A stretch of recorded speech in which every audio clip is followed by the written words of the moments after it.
Mega power star Ram చరణ్కి America president నుంచి ప్రత్యేకంగా పిలుపు వచ్చిందట. జో బిడెన్ ఆయనకి కాల్ చేసి ప్రత్యేకంగా అమెరికాకి ఆహ్వానించినట్టుగా తెలుస్తోంది.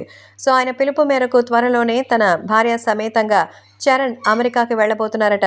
సో యుఎస్ ప్రెసిడెంట్ గతంలో కూడా చరణ్ని విశేషంగా ప్రశంసించిన సంగతి తెలిసిందే. ఆయనకి అక్కడున్నటువంటి ప్రెసిడెంట్ హౌస్కి కూడా ఆహ్వానం లభించింది. తాజాగా మరోసారి ఇన్వైట్ చేసినట్టుగా సమాచారం. గ్లోబల్ స్టార్ ఇప్పుడు రామ్ చరణ్ ఆయనకున్న పేరు ప్రఖ్యాతులు ఆస్కార్ వరకు వెళ్ళింది. హాలీవుడ్ ఇండస్ట్రీస్ సైతం ఆయనంటే ఎంతో అభిమానం మొదలుపెట్టాయి. ఆయనకి భారీగా హాలీవుడ్ సినిమాల నుంచి కూడా ఆఫర్ వచ్చిన సంగతి తెలిసిందే. అయితే తాజాగా ఆయన సాధించినటువంటి అచీవ్మెంట్కి అమెరికన్ ప్రెసిడెంట్ జో బిడెన్ ప్రత్యేకంగా యుఎస్కి పిలిచి ఆయన్ని సన్మానించడానికి ఇన్వైట్ చేసినట్టుగా సమాచారం. ప్రస్తుతం రామ్ చరణ్ కూడా తన సమ్మతిని తెలియజేశారట. ఇక చరణ్ సినిమాల విషయానికి వస్తే శంకర్ దర్శకత్వంలో కియారా అద్వానీ హీరోయిన్గా ఆయన సినిమా చేస్తున్నారు. పేరు గేమ్ చేంజర్.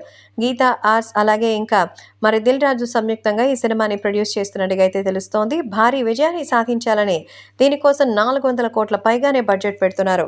కాబట్టి ఖచ్చితంగా ఈ సినిమా పాన్ ఇండియా రేంజ్లో హిట్ కావాలని అభిమానులు కోరుతున్నారు. RRR తర్వాత చేసిన ఆచార్య సినిమా ఫ్లాప్ కాగా ఈ సినిమా ఎలాగైనా హిట్ కావాలని అభిమానులు కోరుకుంటున్నారు. అందుకోసమే గేమ్ చేంజర్ కోసం చరణ్ ఎంతో భారీ సాహసాలు కూడా చేస్తున్నట్టుగా తెలుస్తోంది. కాబట్టి ఇప్పుడు ఈ విషయాలు కూడా ఎంతో సంచలనంగా మారుతోంది. ఉపాసన అలాగే రామ్ చరణ్ ఇద్దరు కూడా ప్రస్తుతం తమ ఫ్యామిలీ లైఫ్తో పాటు ఫిలిం లైఫ్ని కూడా ఎంజాయ్ చేస్తున్న సంగతి తెలిసిందే.